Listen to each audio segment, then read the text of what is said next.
But it is said that miracles are not capable of proof from human testimony, and therefore they cannot be believed, as unalterable experience, says Hume, has established the law of nature. The proof against a miracle from the very nature of the fact is as entire as any argument from experience can possibly be imagined. That may readily be admitted. As yet, it is no argument at all against the truth of a miracle. Well, it just seems like it's beyond the possibility of nature. Like the miracle of Moses was really being at the right place at the right time for the tide. Well, that one miracle, anyways. Facts are immediately the same, independent of our conceptions respecting them. A miracle is an object of sense, and therefore can be fully attested by credible witnesses, as to the assassination of Julius Caesar. Whatever is possible can be proved. But a miracle, says Hume, admits of none, and is rather a subject of derision than of argument. Therefore, in opposition to his own premises, it is a fact in the nature of things impossible. Perhaps it may be said that it admits of proof from the testimony of sense, but this makes nothing for the cause of infidelity. All mankind have as good a right as Hume had to demand satisfactory evidence. If that evidence be the report of the senses, it is easy to see that in all ages and nations miracles must be wrought to gain the assent of men. Well, not quite. There must be an uniform suspension of the laws of nature to support the claim of any revelation. Well, in the Christian sense, because you take off the natural man and all that stuff. But according to his own account, that which we see happen in a uniform and regular manner, it is not miraculous, and here again, the possibility of such events is denied. The whole force of Hume's artillery against miracles is included in the following sentence, which he terms it himself is a maxim worthy of our attention. He affirms that no testimony is sufficient to establish a miracle unless the testimony be of such a nature that its falsehood would be more miraculous than the fact which it endeavors to establish. Then, and not till then, can it pretend to command my belief or opinion, although we hope to make it appear that such evidence can never be obtained and would, upon its hypothesis, destroy itself. Yet it was at least candid to tell us what kind of evidence he would have deemed sufficient. To say that any event can be more miraculous than a miracle is not the language of philosophy, for although every miracle requires an exertion of power above human, yet we cannot say that one miracle is more miraculous than any other miracle, because it may require a superior degree of power. That the testimony of any person or persons can be miraculous is physically impossible. Well, sometimes, like I've related experiences that about expanding and contracting time and remembering things that, oh, I wish I had that ability a lot more. Like I'd have the Quran and the Bible and a few other things memorized if if only I had at least some version of the Bible, or at least the Greek and the Aramea or biblical Hebrew ones that I refer to more. But sometimes you have memory of events that you just utterly astonishing, and you just don't know how over days to give yourself as much memory as a moment. This supposition of falsehood in the relation of facts may be truly astonishing, but it can never be called a suspension of the laws of nature. When he laid down This favorite maxim was such an air of triumph, he certainly was not aware that it would destroy itself. The force of the evidence which he allows sufficient to establish the truth of a religious miracle is the only circumstance that must have rendered his assent impossible. If the testimony be more miraculous than the fact which it is brought to support, it follows from his own concession that a miracle must be believed. But were that testimony to assume a miraculous nature, it would not only disprove the miracle it designed to establish, according to another beloved position of his, but necessarily destroy its own authority, abstractly considered. Now, considering that historicity of current kingdoms and peoples were as hard to come by as in the Islamic tradition, although, the metaphysical nature of what was being conveyed,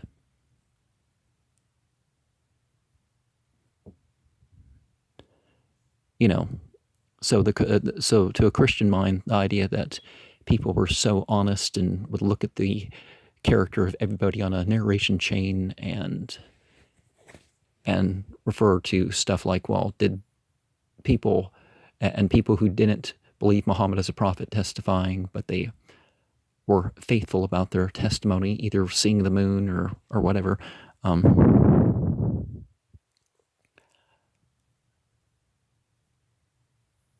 Not quite a miracle, but more of a discipline. The whole amount, therefore, of this wonderful maxim is to demand an impossibility in proof of what is possible, and which, though it could be granted, would be an everlasting barrier against the belief of miracles. Even upon his own hypothesis, it would be to make one miracle prove another, while all such events, according to him, are subjects of derision, not of argument. Well, experiences don't necessarily support the conclusions that people say about them. And certainly the Bible points out that there is faith healing. That doesn't even require the approval of the one they're having faith in or what they're having faith in. Nay, it would be to prove a lesser miracle by a greater, or to establish the truth of what is highly incredible by something that is more so. Admirable logic indeed. We cannot help being grieved that the man who could write the matchless history of England should have been betrayed into the vindication of such ineffable stupidity. Well, because the Bible says, condemns philosophy. It was okay for Paul and the people working the Christian mission with him. The leaders, but everybody else was banned from philosophy. So by stupidity, they mean philosophy. Or absurdity, they mean philosophy. And by philosophy, I don't mean quotes, I mean method. Merely from a spirit of opposition to the Christian religion. Well, it's not necessarily opposition to the Christian religion, it's just willing to be different. Muhammad declares he could work no miracles. But, well, no, not quite. But he couldn't work them just in what he wanted, right? But Christ wrought many, his enemies being judges.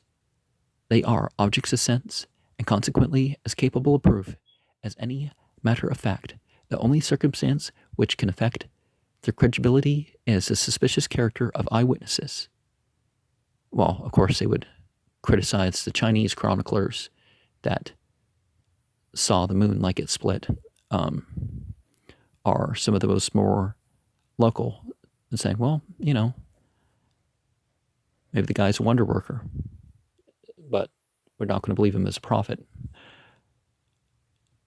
But when it was impossible that they could be deceived themselves, and when no reason can be assigned by which it may appear that they meant to deceive others, no sophistry on earth can prove why they should not be credited. And if you can credit the Christian authors or tellers of miracle stories, you can definitely criticize. You can definitely drop the criticism of others that take it to a stronger degree in the seriousness of testimony.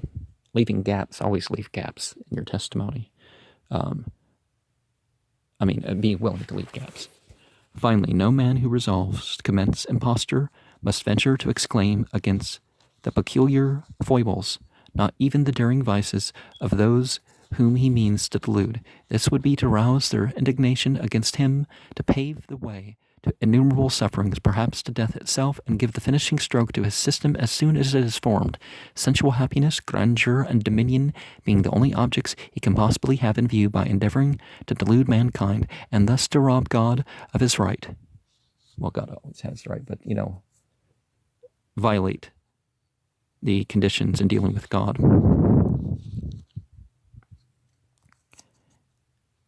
He will, God gives people a choice whether they're going to do right or wrong. That's the thing there. He will study their humors with as much care and indefatigable industry as men can study the senses. Poverty and contempt, persecution and death being the chief objects of his horror and aversion, he will shun them with as much assiduity as the jaws of a lion, as he designs to attain the unmolested, untouched, not dealt with inappropriately, the unlimited gratification of his appetites and passions. By such a dreadful step, he will be extremely cautious how he censures. All these things must be foreseen by a deceiver in the above manner. He will find it necessary to act, and all the forementioned dangers he must labor to avoid. What avails his scheme if he is imprisoned for life or put to death? To what purpose is the aim at supreme authority, if any step of his conduct should exclude him from it forever? These things were well understood and artfully managed by Mohammed, who yielded to the darling passions of his countrymen. But there's no proof that he justified anything in particular, whether it was material culture or psychology.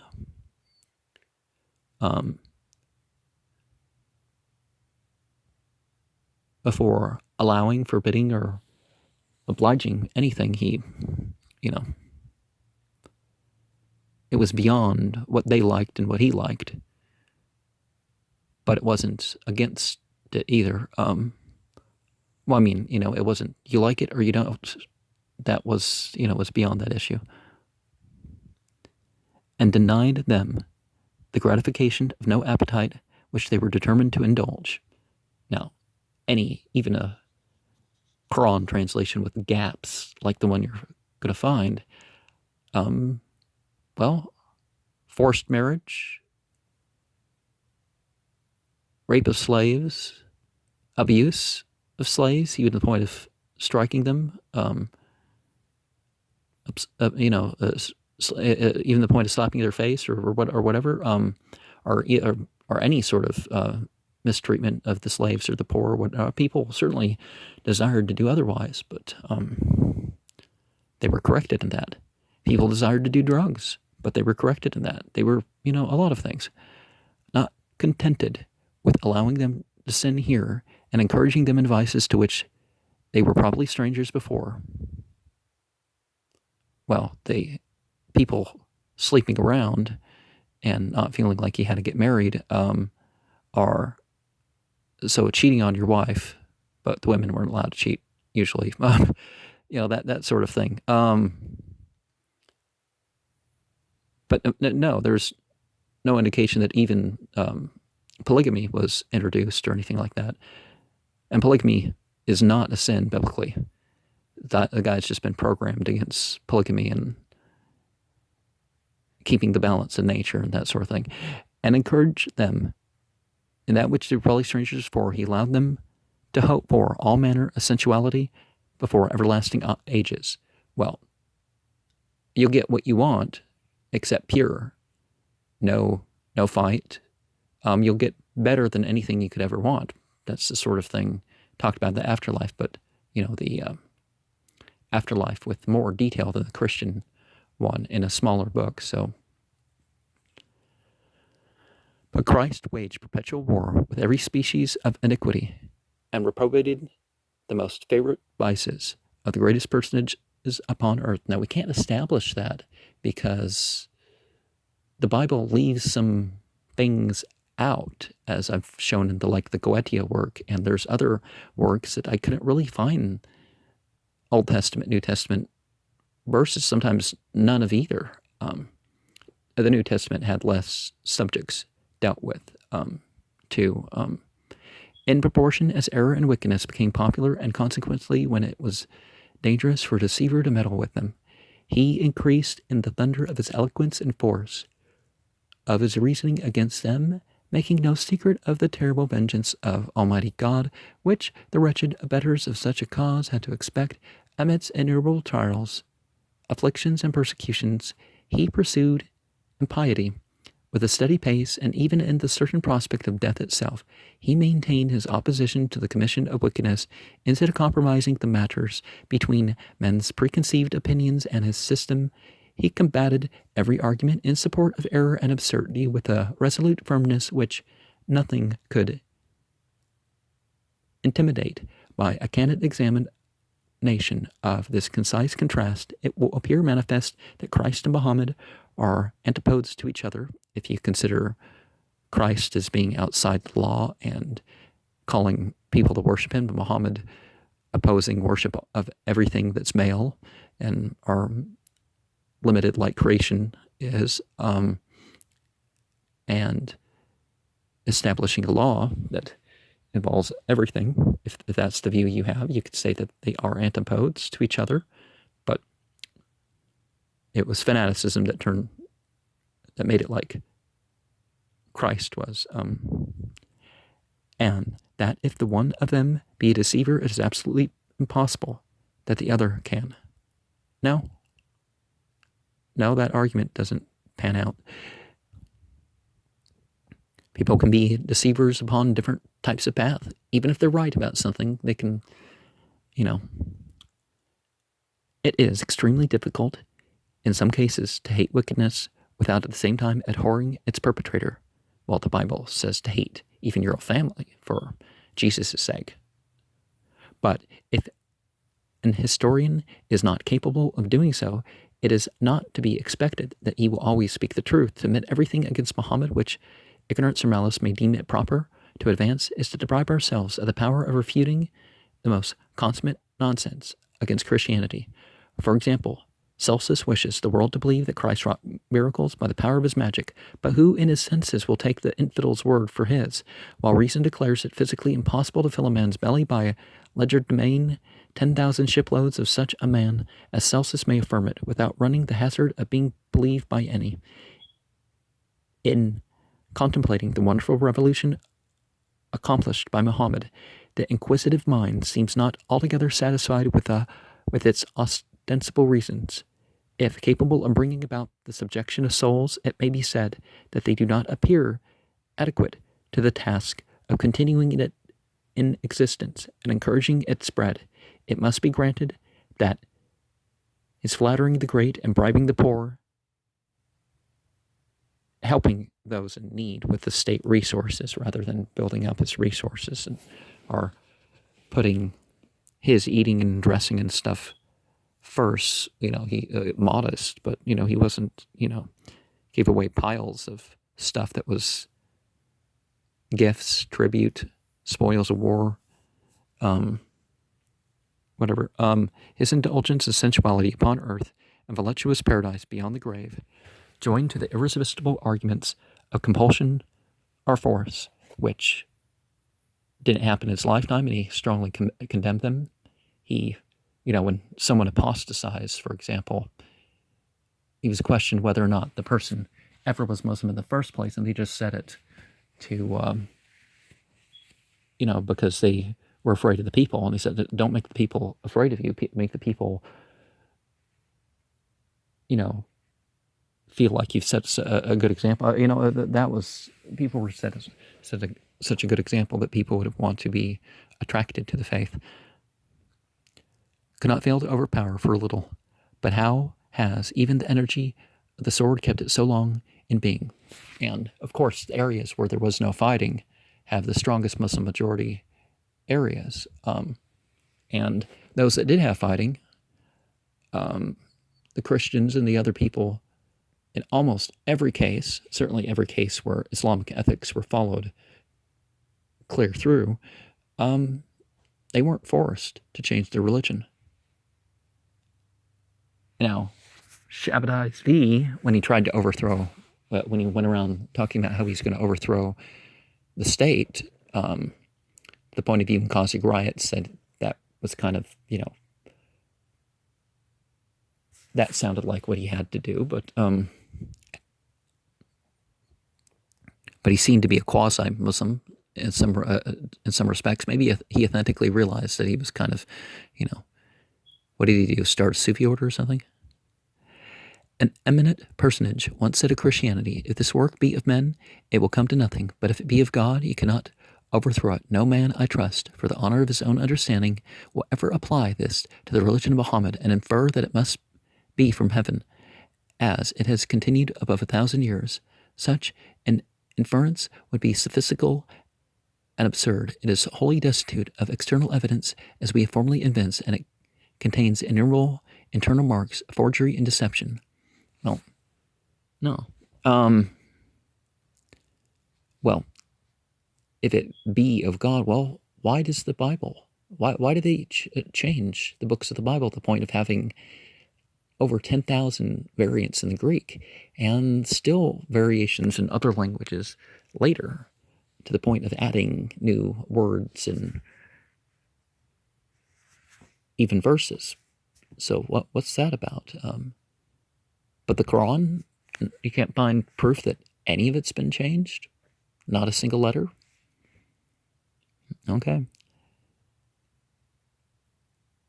So Christianity is what a person is supposed to accept, according to Mr. Sale here, based on that. But I would say don't accept Christianity based on that. If this inference will not hold good, perhaps it may be said that its existence upon earth for so long a period is totally inexplicable. Men have been as securely fettered by the manacles of despotism in a political as the Arabs ever were in a spiritual sense by Muhammad, and yet they have brought about their own emancipation in defiance of opposition. From being the abject slaves of unlimited power, they have passed to a state of independence like a shock of electricity. Such phenomena, it must be granted, have been beheld in the political world, and consequently it is logic enough to conclude that a similar escape might be made from the fangs of spiritual despotism. It ought, however, to be remembered that men are seldom so much concerned about their souls as their bodies, nor so much taken up with how they should be in a future state, as how they shall acquire ease, honor, and independence while they sojourn upon earth. Add to this, that if conscience can be kept quiet, and an unlimited toleration given to the indulgence of their favorite passions, it is not such a difficult matter as at first sight we might imagine to continue them in chains. Give most men the things for which corrupt nature has a strong predilection, and you may make them accede to any religious claim you think it proper to propose. The cause of this easy credulity in religious matters is very obvious, for Galileo, they care for none of these things. Wow. Because Galileo believed the world, the Christian sort of view was kind of against people like Copernicus and Galileo. Because the Bible implies different things, right? Well, not implies, but states different things. While it is beyond the limits of the human understanding to say at present whether an invasion or mental revolution will ultimately prove, above speculations, that it is allowed to flourish in the course of divine providence for the following reasons. The Supreme Being often permits men to have their consciences enslaved by spiritual tyranny. Well, even the interlocking of the fingers that a lot of Christians do in prayer is a sign of being a victim of spiritual tyranny, as a scourge for the stupendous height of wickedness at which they have arrived, or for the glaring abuse of favorable opportunities of escaping from ignorance, ingratitude, negligence, self-conceit, and profligacy of manners forged the chains of delusion by which the Church of Rome has been fettered for so many centuries. Well, the Church of Rome composed and edited the Bible. They came up with the holidays that very few Christian holidays exist that didn't start comparatively that didn't start with the Roman Church. Even the Orthodox, they have some of their own, but for the most part, they, back when they were back when their predecessors were Catholics, had Christians highly valued and suitably improved the blessings of the everlasting gospel. Well, if the gospel was the right thing, how could they improve it? Maybe practice it in different material culture, or according to different psychologies, but only fragmented or whatever could be at the very least, could you do that with? We had never heard of that many-headed monster who usurped the place of God, but whose horrid dominion we trust is now drawing to its end. Well, now quite the opposite. And as the West became more secular, a lot of the Western values that people are so criticized Islam for was a product of this colonial period. Some of it part of the Crusader period. And, some of it literally didn't happen until after World War II. So how could it be of an Islamic origin if nobody, if, in like manner, if the Arabs and others had consulted reason more than lust and a desire to plunder, again, there wasn't wars of conquest in the Islamic vision, and dictates the conscience rather than the hope of present and everlasting sensuality, their abandoned prophet would have fallen the unpitied victim of his own impiety, but, in supporting nature, basically, not criticizing people for having emotions or feelings, But that doesn't mean that any action was okay or any belief according to that was. But when the ignorance of mankind is not purely invincible, when they continue in rebellion against God, by condemning consensual polygamy. The Bible doesn't require consent of women, but our men could be forced into marriage too, according to the Bible. Explicitly. And in the indulgence of their appetites contrary to the light, even of reason itself, it is only just that they should be made the dupes of the greatest villain. This accounts for the present ignorance and barbarism of the Africans, which in comparison to the Europeans who wanted to conquer them, they're calling them barbaric because they're defending themselves against our troops that want to put, everything under Christian rule, although no longer Christendom, but, that was used to justify it. As well as the infatuation of the sons of Ishmael. But we conceive that so large a portion of the globe is allowed to be subjected by Mohammed to be a standing monument of the divine goodness to us and of the terrible judgments we may reasonably dread if we do not improve our blessings. Well, Europe was more wrought with crime, too. Well, the crimes done by the colonial powers was certainly an effect, but hundreds of millions of people killed. And they're talking against other groups. Thousands among us are almost as capable of being made the dupes of imposition as the Arabians were, and surely their abuse of the light of nature was not so criminal in the sight of God as our total indifference about the gospel of his Son. Well, the only person in the Bible who literally thought Jesus was the Son of God was correct. It was Jesus dropped everything to perform an exorcism. That kind of tells you something. As far as to his face, after he died, people started saying otherwise, but we may therefore be left cheated out of our reason by some dexterous imposture, not Mohammed, but other people, constant impostures of government and faith and whatnot, although secular things 10 times the killing of Christianity for not being Christian or not being the right type of Christian or whatever, while others growing wise by consequences of our folly may read our horrid crimes in their tremendous punishment. It is needless to dissemble that we do not deserve the divine favors we enjoy, which are equaled by nothing but our ingratitude, and of consequence they may be speedily withdrawn. Where is now the celestial knowledge once enjoyed by the sable natives of Africa's burning climes, when the immortal Origin preached to them the merits of a Savior? Is it fled without leaving a trace behind that it once was there, except the faithful page of history?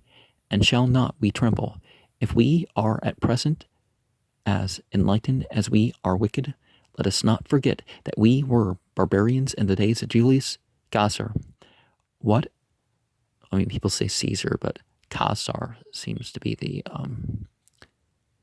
what has been our fate already may be so again, which ought to rouse us to a sense of our danger. Let the miserable condition of all Muslim countries, further not being united in lapses in following Islamic law that led to problems, both in terms of what the government was involved in and what it was never supposed to be involved in, inspire us to gratitude to the Almighty for his distinguishing love, and make us steady to avert his judgments by universal reformation. The divine permission of such speaks a bold and animated language, full of instruction and reproof. As they pointed out, the Quran is more about instructing and reproof than even the Bible seems to be, and greater concentration, of course, too. If we have such a lofty opinion of our own penetration and the wonderful acuteness of our reasoning powers as to be persuaded that we could never become the willing supporters of absurdity and fraud, let us recollect what the power of the sword has accomplished already. Now, even violations of rights, it's well established that Islam wasn't spread by the sword. Even all the modern states combined don't make Muslim majorities that much of killing